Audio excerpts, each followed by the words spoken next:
I wanted to introduce George Singleton's Muddling to you and who Singleton is as a writer in preparation for your reading of this story.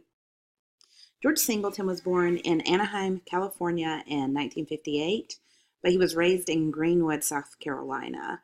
He has a bachelor's degree in philosophy from Furman University, which is in Greenville, South Carolina, and an MFA in creative writing at UNC Greensboro. He's currently the John C. Cobb Endowed Chair in Humanities at Wofford College. Ultimately, Singleton has had, his whole education has really been around the idea of philosophy and writing, and he has ultimately made a career out of writing. He has a variety of works, 2 novels, one called Novel, and then one called Shirts for Madmen, and then several short story collections. The story that you're going to read, Muddling, is from his 2015 collection called Callistown. He's received a variety of awards and recognition. In 2009, he was a Guggenheim Fellow.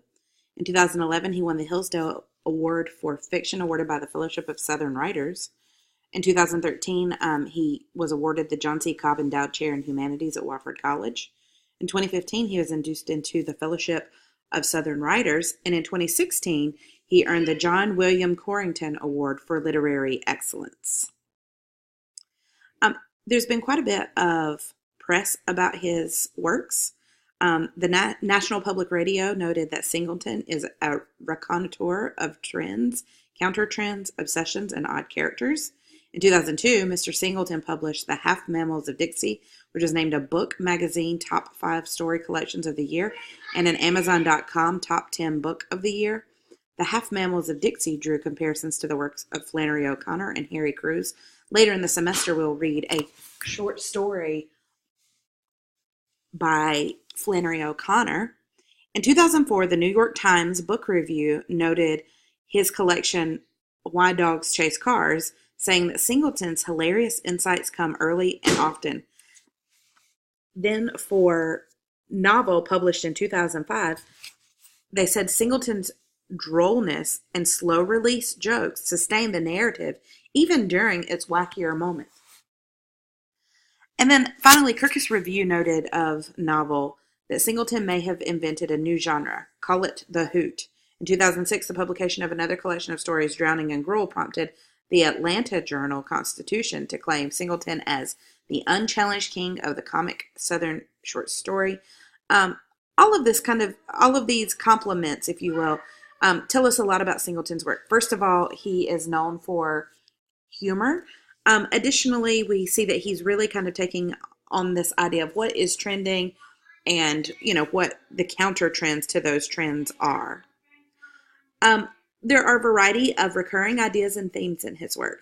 The first is humor. You'll find when you're reading Muddling that while there's definitely a serious tone or nature to the work, it's intertwined with humor. Additionally, the characters are often over the top or bizarre. They're strange characters. They're odd characters. They don't quite fit in. His works often attempt to circumvent Southern stereotypes, having stereotypical characters act in surprising ways. So we see these characters that maybe represent what we expect of the stereotypical Southern person to be, but they do things that ultimately push back on that stereotype. His narrators are often outsiders. They're people who that are narrating the story who are not necessarily your everyday person that everyone is welcoming of and accepts. There's something usually quirky about them or different about them that keeps them from really fitting in. He also often shows alcohol and the complications that come with consumption of it. And he employs plain language and everyday people. His people are normal people and they speak like normal people speak. His language is very just plain. I keep saying the word plain, but that's really it. It's not superfluous in any way. It's not flowery in any sort of way. Additionally, in the story Muddling, there's a couple of things I want you to look for as you're reading. First, have a look for the meaning of the title and how it provides insight into the events of the story. Muddling's kind of a funny word, and kind of understanding what that word means in a couple of different contexts, I think will help provide deeper meaning to the story for you.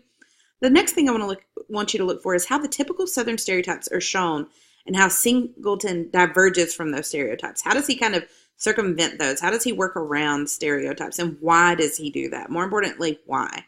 And then I also want you to look at character development through the first person narrator. I want you to consider why use a first person narrator. What does it add to the story? Was it the right choice?